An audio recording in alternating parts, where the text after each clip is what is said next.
Happy Wednesday, everybody. Welcome to Take the Black Live. I am Dan Selcke, editor of winterscoming.net, and I am here with Mia Johnson, entertainment editor at fansided.com. And we are to talk about all things Game of Thrones, Song of Ice and Fire, fantasy, sci-fi, wild flights of imagination, TV, movies, comics, I don't know. As Julie says, good morning, everybody. Good morning, Julie. And good afternoon to everybody, depending on where you are. We have people who watch this show from around the world. We're international. And as you can see, we're going to start with some props. Ooh. We have, kindly from Johnny Walker, they are fire and ice whiskeys. Let me move these things. Let's do it dramatically. Oh,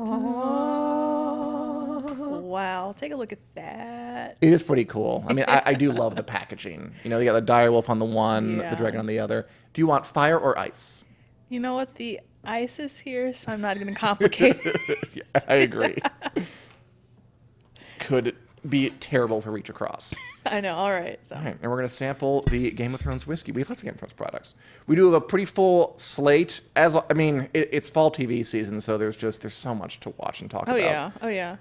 But let's start the show, as every good show should begin, with how much some... are you pouring? Yeah, just a little. Oh, yeah, I'm not doing a lot. Like, half a glass.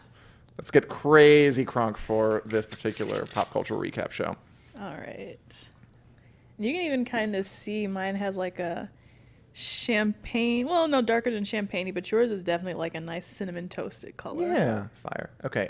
Fire, of course. Of course. All right. To television. To television. To television. All right.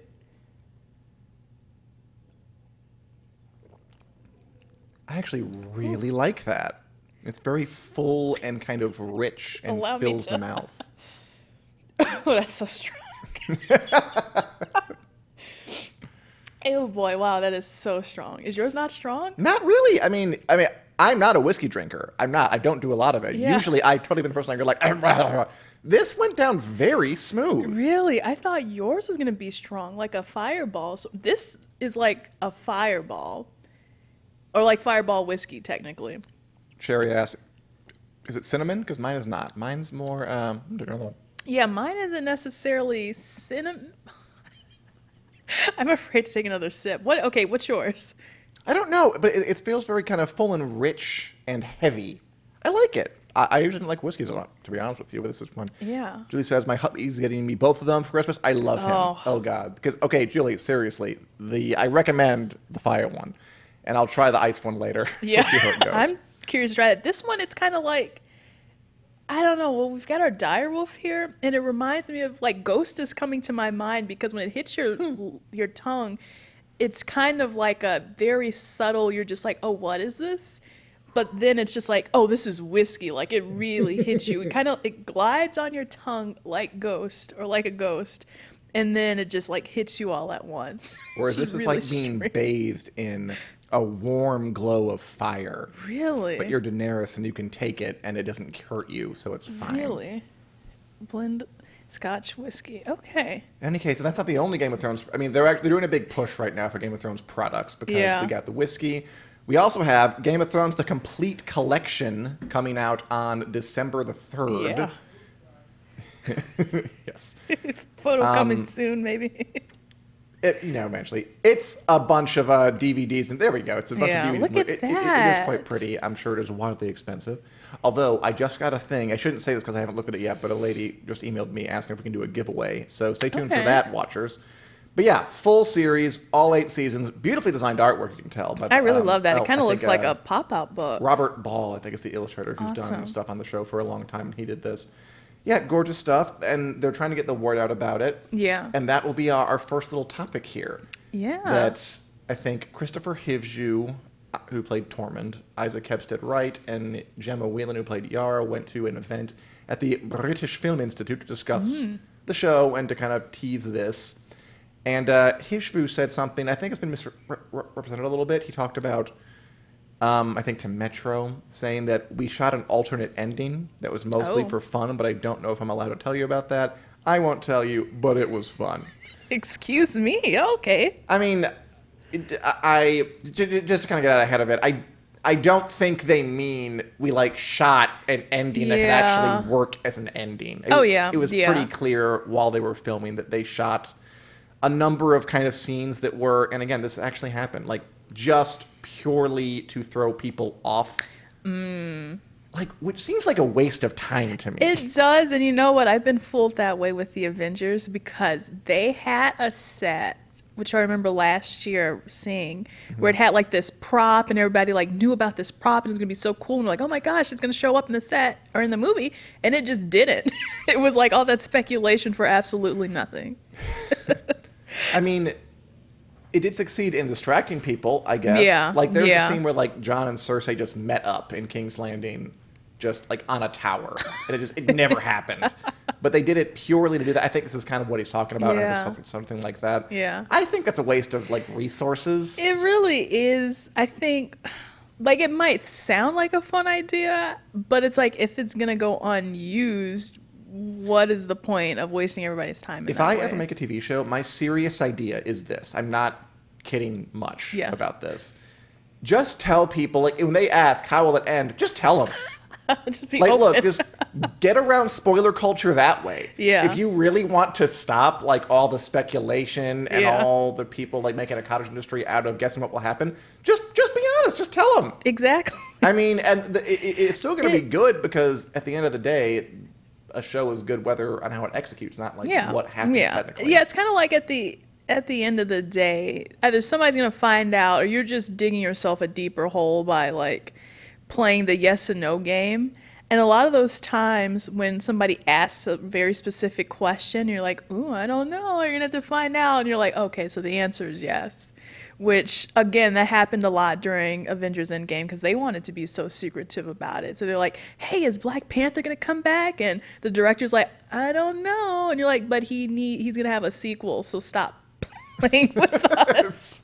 That was so frustrating. And also, like, they shot, like, all these like different scenes and stuff and made different scripts, and it's like you're really wasting people's time here unless you're gonna create like a separate video or DVD or whatever about that, because I'm sure fans will want to see that just for the heck of it. I would. And this upcoming season collection has a lot of cool, obviously all the episodes of show ever, which is pretty cool. There also is a season 8 DVD or Blu-ray just by itself too.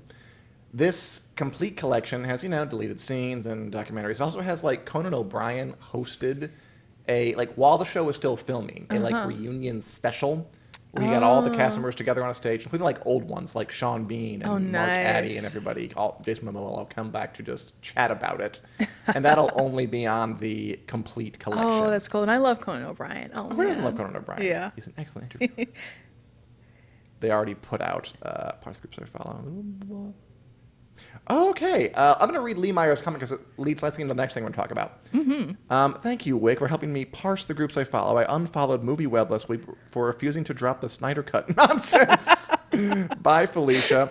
Okay, that's a fun little segue into something that I wanted to discuss today. Yeah.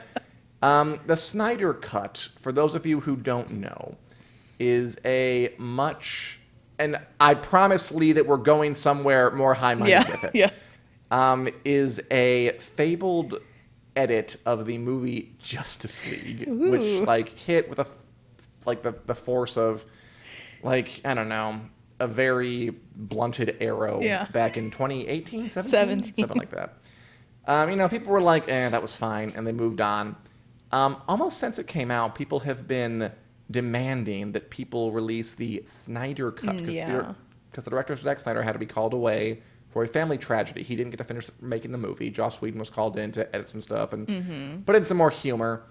But ever since, the people have been saying, release the Snyder Cut, and it got to kind of a fever pitch this week. As cast members started to tweet about it, including Gal Gadot, who plays Wonder Woman, Ray Fisher, who plays the Cyborg. And Ben Affleck. Affleck. Ben Affleck, sorry. Not Ben Affleck. Who plays Batman. Who he never tweets, by the way. So everybody's like, what the heck is going on? So, and then Zack Snyder retweeted them. So I kind of have 2 points about this.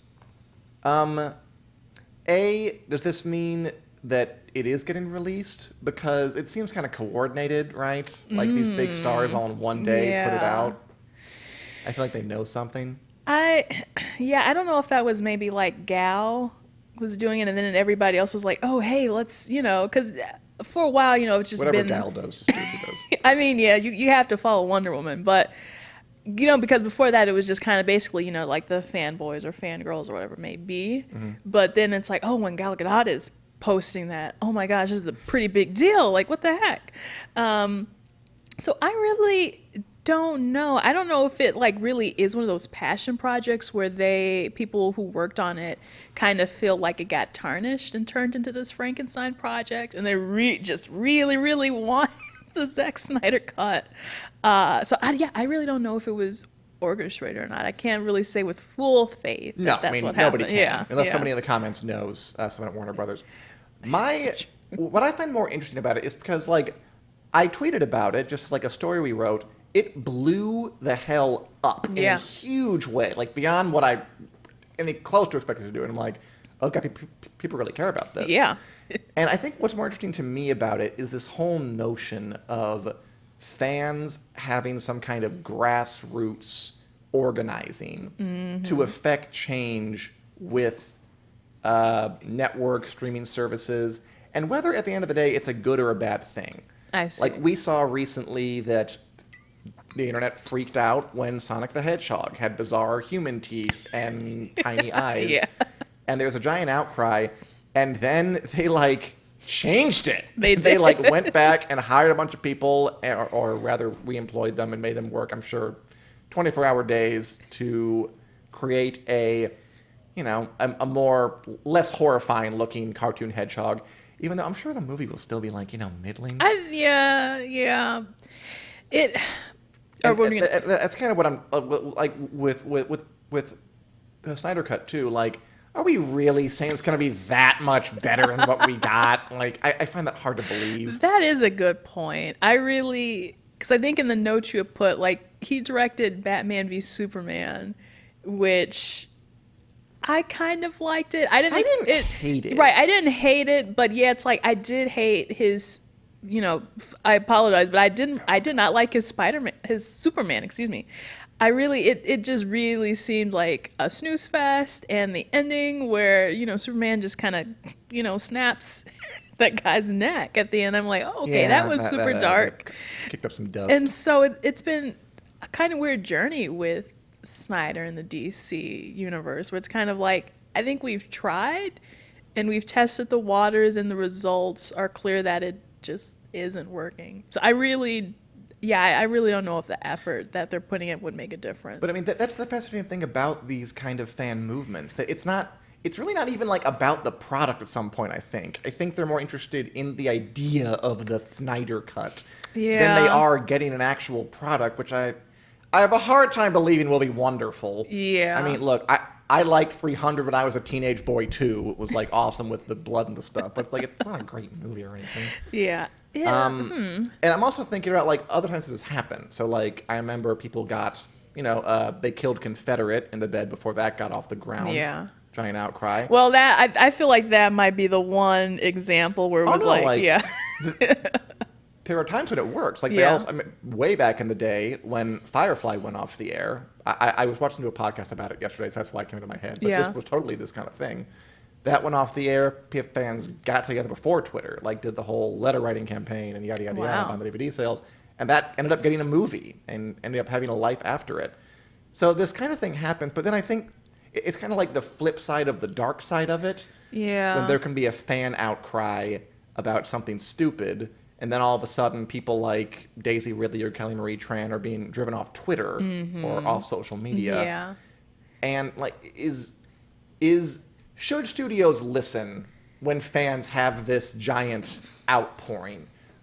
Or is it better to just, like, maybe they have a point, but maybe they're just being a mob for no reason, and we're better off just trusting our instincts?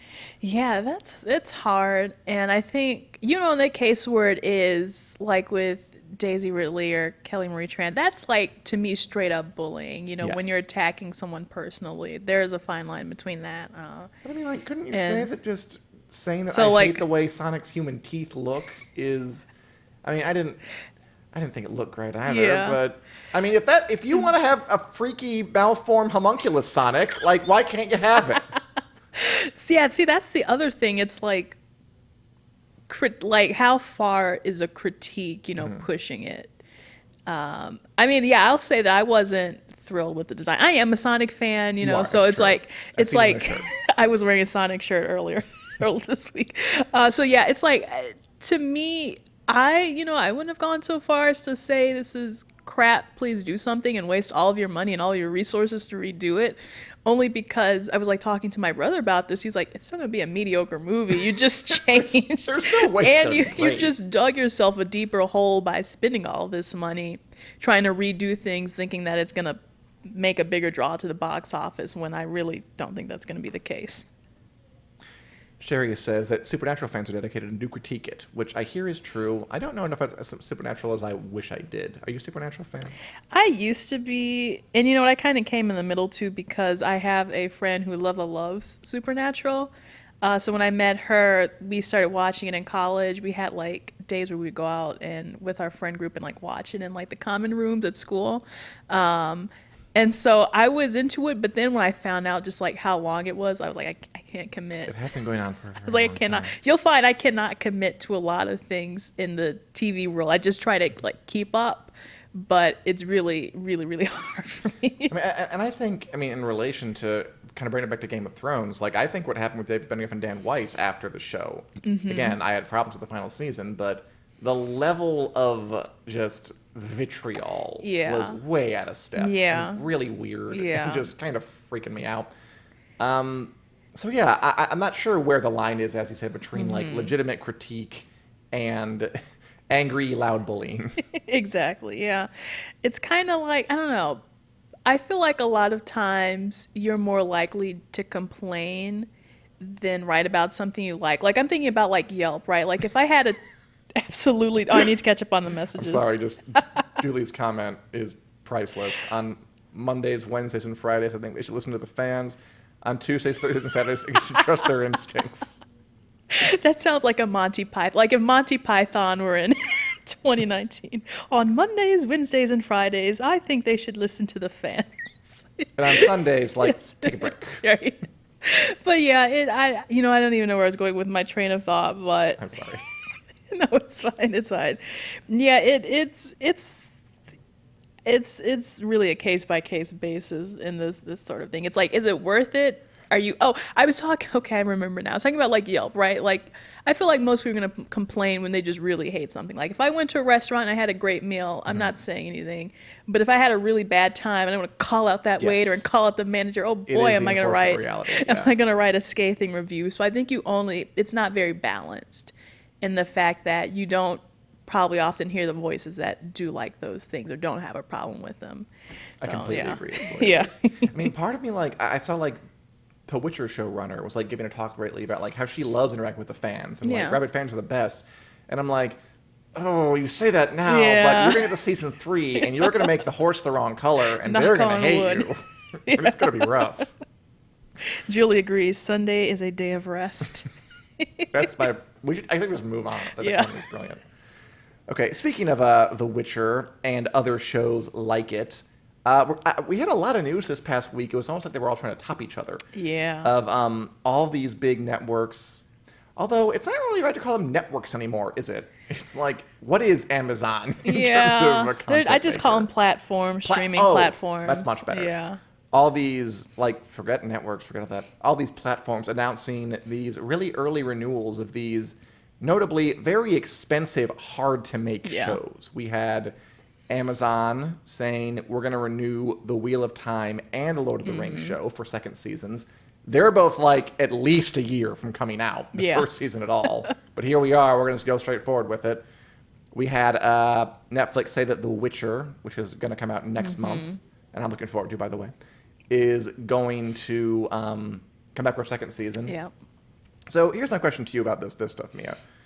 Is this a good idea to renew this before we know if people are going to like the first thing? And keep in mind, like, this isn't like a small scale. Yeah, these like, are huge, like huge. multi-camera sitcom. That you just like pay some unknowns to make a few jokes, and then you can like scrap it, put it up again.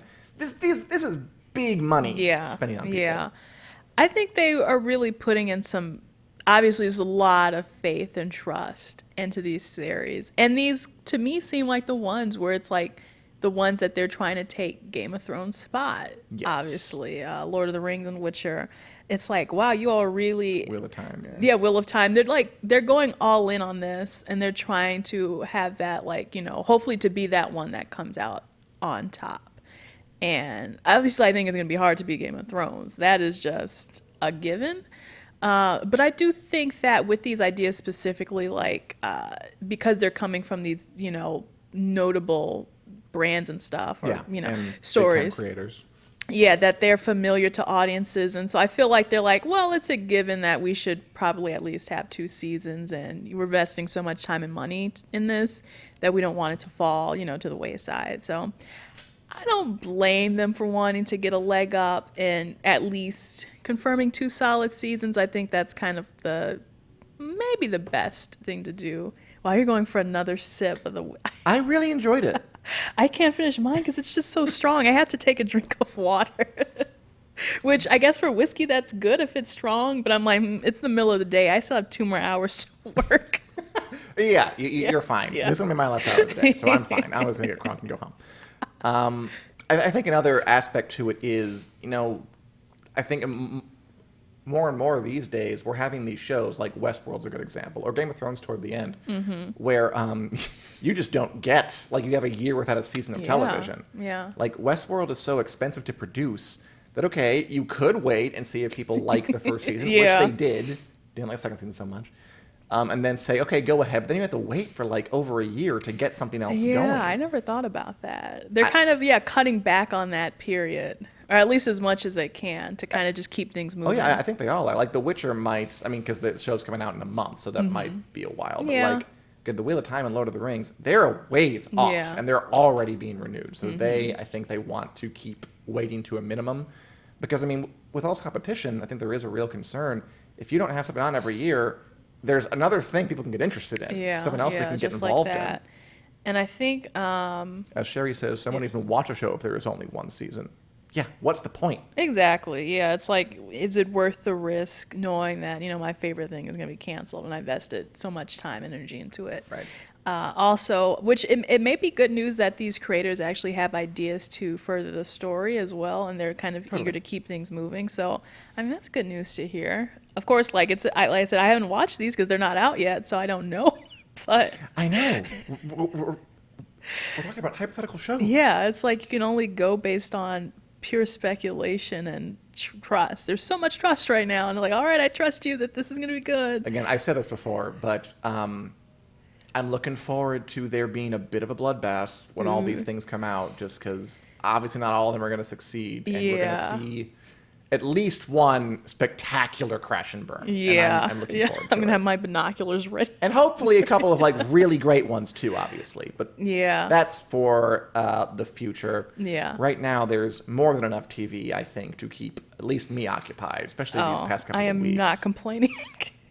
Mia, what have you been watching now that fall TV season is here in full force? Well, last time I talked about 90 Day Fiancé. You did. But let us continue. I'm sorry. I will try and catch an episode of that. No, it's quite all right. It is the bottom of the barrel television. But also I've been keeping up with The Mandalorian, which... Are you enjoying it? Yeah, I am, and everyone is so obsessed with that little... I feel like I can say it now, love the baby. They love the baby. And actually so much so that I had a dream about the little baby last night. I don't know why.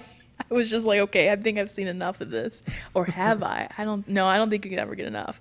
So yeah, I've been really... There are only 2 episodes. Yeah, just 2. I've been really invested in Disney Plus. That's what I've been kind of like hammering down. And Jeff Goldblum has a fun show.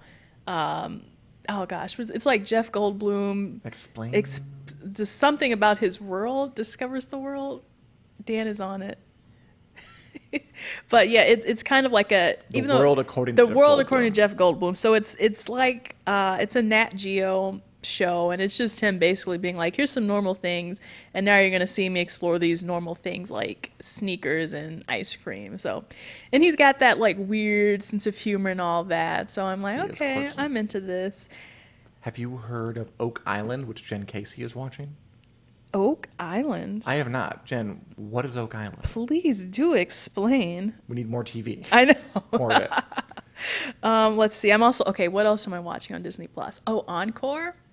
That's from Kristen Bell. It is so Oh, sweet. yeah, I heard Yeah, that it is one. really, really sweet. I think I cried the first episode, where it's basically Oh, okay. Yeah, it's go the ahead. right. So it's these people who were in a high school play back in the day, and now they're living their own lives.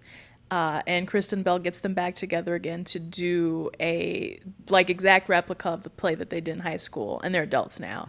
So it's like some people are out of shape, some people can't sing and dance. It's really hilarious, but it's also heartwarming Do because they like reconnect with who they were as kids? in a way, yeah, and it's kind of like discovering like how people were such a poser, or you didn't know like what everyone was going through in that time. It's like, yeah, high school sucks for everybody, and that's kind of like that unanimous agreement that everybody comes to at the end of every episode.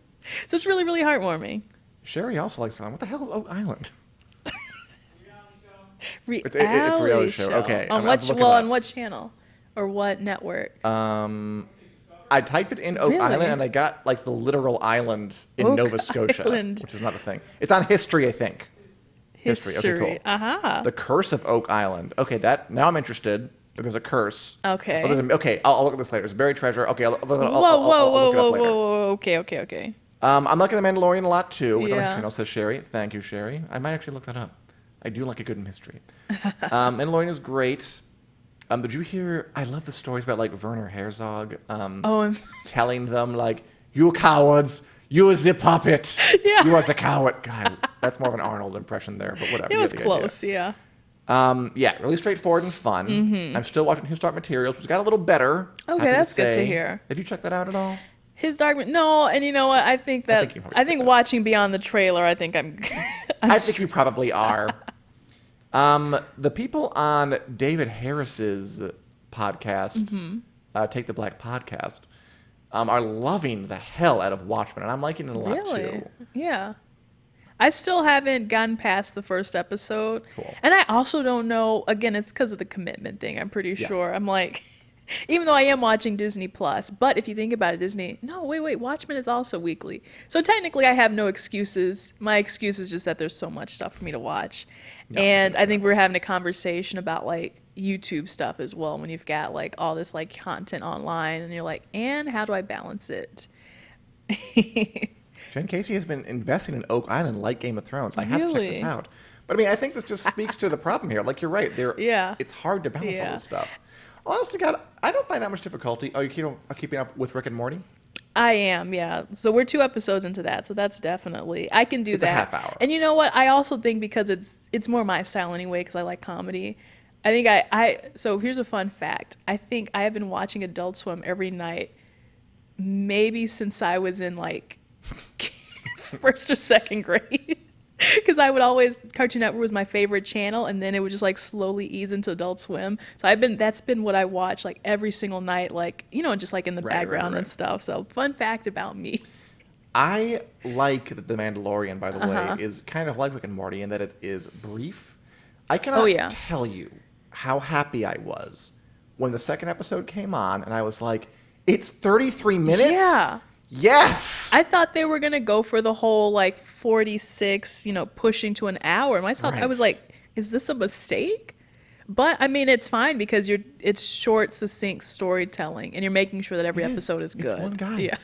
And yeah, it's kind of refreshing. I feel like Disney is kind of ahead of the curve on it a little bit. Yeah. Because I feel like after Game of Thrones, it's all about sprawl, right? It's all Mm-hmm. about these epic, interconnected, webby television shows. Like, Yeah. I like Watchmen a lot. It's very imaginative. It's very evocative. It's very well conceived. Mm-hmm. But it is definitely that guy said this to that. What does that mean? Oh, what's this visual motif over here? Like, Yeah. it's a commitment Yeah. show. which is fun. Can be very, very fun. That's what Game of Thrones was. Mm-hmm. It was every single week. What did Marjorie mean when she said this instead of this? And what did the symbol mean? And that was great fun. Yeah. And His Dark Materials, I think, is like should be simple, but it's trying to be Game of Thronesy because it's like we're following characters who you don't follow in the books, and it's just kind of like it's like an hour-long show, even though it's kind of like a children's show, but it's way too boring for kids. Yikes. And it's not really working. The last one was better. I liked it more. But the Mandalorian is like, okay, it's just a guy. Exactly. And he's walking from point A to point B. Exactly. And I'm finding it so refreshing. Yeah, it's simple, but it's fun. There's no like B plot line to keep up with. Like, ooh, let's take a look at what's going on over Screw here. the B It's just plot like line. it's just him. He's doing what he needs to do. Oh no, that's right. Julie says we don't get the Mandalorian. I'm sure you will eventually, Julie. I know. Or is she talking Disney Plus? I know Disney Plus is sure it'll coming be out in available in UK Australia. or whatever in March-ish. Really? That Or at least late? Mandalorian. Yeah, I saw someone on my timeline. She was like, we don't get Mandalorian until March. What the hell, Disney? Yeah, which is kind of weird because maybe they didn't anticipate the conversation to be so big, but it's definitely a lot bigger than I had imagined it would be, and I think Disney is fine with that. Yes. But yeah, I'm that's surprised so by that. strange. I didn't know it was so lagging behind. Yeah. Well, okay. I'm gonna, Lisa wants to talk about materials. I recommend you do, Lisa. I wouldn't mind talking about somebody else because I have conflicting feelings about it. And there's also stuff coming out in the horizon. I do want to watch The Witcher. I also, okay, how familiar are you with Armando Iannucci? He's the guy behind Veep and In the Thick of It. Uh-huh. Really, did you ever see Veep? I don't know. I never watched it. I think I was too young for Veep when it came out. I know you're slammed with stuff, with tons of shows, but I'd recommend it. I think it's absolutely hilarious. And I'm excited because he is making a comedy starring Hugh Laurie as a captain of a spaceship. Yeah. Like a space cruise ship in the future that runs into a space iceberg or something, Titanic style, and they're all stranded there. And I'm just thinking, the guy behind Veep, directing Hugh Laurie in a screwball comedy set in outer space, that is my jam in so many different ways. That looks really hilarious. It's called Avenue 5. Yeah. And why don't I watch a little bit of it Please. Okay, boys and girls. Let's keep our eyes on the prize. Fly safe, fly true. Set your phasers to fun. Aye, Captain. They are so great. No, they're really not. Bang, bang, shoot 'em up, destiny. Oh, Mr. Judd, you're here. Good job. I like to see folk take pride in their work, even if some might call that work menial. Not me, though. We consider passengers as equals. Aye. That's the bit where he doesn't hit the guy's hand. Veep was very, very funny. Really? Very incisive, very, lots of jokes per second. Mm-hmm. So the idea of him doing sci-fi is pretty exciting to me. Yeah, that looks really funny. And at least when it comes out in January, some of the shows I'm watching now will be over. That's so I can true. concentrate on You get a something little new. relief. So that's going to be a series? It'll be a series, yeah. Okay. You know what? To me, it looked like it could have just been good as a movie. I really do like the premise, that's though. true. So I'm interested to see how they're going to carry it as a series. I mean, sitcoms, I imagine it'll be a half-hour show. I don't think it'll be an hour, because Veep was a half hour. I mean, the beauty of the sitcom, from Friends to Seinfeld to, I don't know, The Big Bang Theory to Veep, is that, you have a half-hour little bite-sized comedy. You build up these characters over time, and you can eventually get jokes just based on their personalities that you couldn't get in a movie. I think he likes to work in the TV realm. So I'm looking forward to that. Anything you're looking forward to in particular? What am I looking forward to? I know it's hard to think about it right now. It is, 'cause yeah, there's so it's much really to hard. I've watch got in front of your faith. I've got the Christmas on my mind and Thanksgiving on my mind, and so it's kind of work, and it's also all these other extra things coming with the holiday. I'm I need to buy some stuff. I need to do some shopping for Thanksgiving. So it's oh wait, and there's stuff to watch. And to drink. And to drink. We did skip over some other little news items like Joker 2. Oh, Do you have any comments about that? Oh my gosh. Yeah, you know what? I will say that I did like this Joker, and I was kind of towards the end of the movie, I was you know what? I feel like he didn't really get into character until the very end of the final act. I was like, man, I wish there was, more that we could see. Well, there you go. So, you know what? This is perfect for you. I brought it into existence. I think as long as it can kind of be like skillfully done and not just like overdone, I would be interested in seeing Joaquin Phoenix be the Joker again, because it definitely beats Jared Leto. I'll tell you that much. Do you know how upset Jared Leto is? Oh, Did you hear the rumors that he About- like tried to tank Joaquin Phoenix Joker movie Yeah. before it got started? Like he went to the producer and like, do not make yeah. this. Oh, yeah. I'm the Joker. Boo-hoo. Which is just terrific. I love people being petty. It's Yeah. my favorite thing. Okay. And as Harold Tate says, March it will be old news. It'll all be about The Witcher. I'm looking forward to The Witcher 2, Harold. Mm-hmm. I think that could be really exciting. I like those books. I like that cast they've put together, and the showrunner seems very, very, very passionate about it, which is always a good sign. Yeah, of course. But we'll be talking about it. We'll be talking about His Dark Materials, Watchmen, The Witcher, possibly Oak Island, The Mandalorian. We'll see. Britannia. I wish I had time to watch, Julie. That's something that Julie's watching right now and Yeah. enjoying. I just don't know where I'm going to fit it in. Yeah. You got to pencil it into your... Well, we've got... If you can get a little break this winter, maybe. Okay. That's the I time. have heard it's interesting. So yeah, we'll be doing that. And also, if you want to catch us on your commute or during an elevator ride, something like that, we are available in podcast form on wherever podcasts are downloadable, such as iTunes, Google Play, etc. And if you could even give us a 5-star rating, I will openly beg for it, because that helps us get seen by other people. Yeah. If in the kindness of your heart willing to do that, that's great. If not, do whatever. You do you. But that is something. And we'll be back next Wednesday, live here, and then out on the internet. Oh, no, we No. won't. Thank God. I'm going to a little drunk. Pennsylvania. Because it's Thanksgiving week, so... Yes. Next Wednesday, is Thanksgiving week. And don't forget about Vikings, Julie says, which is coming back in December, too. Yeah, Yes. yeah. We're going to cover that. Don't worry. I mean, on Wick. I'll have the guy on who covers it, because I don't really know anything about it. But I will be talking about it, yes. Announcement, yes. Next week, we are not here. It is Thanksgiving weekend. We're going to be home with our, families and friends and turkeys and all that stuff. Yeah. We'll be back the week after that, and we'll see you then. So, yeah, that is the instance there. If you come here expecting us to see us, we will be away. But we'll be back soon enough. That's right. Any other comments, questions, queries, or concerns you want to voice before we end this? Oh, no, I just hope everyone has a great day. Yes, and have a great 2 weeks. Bye for now. See ya.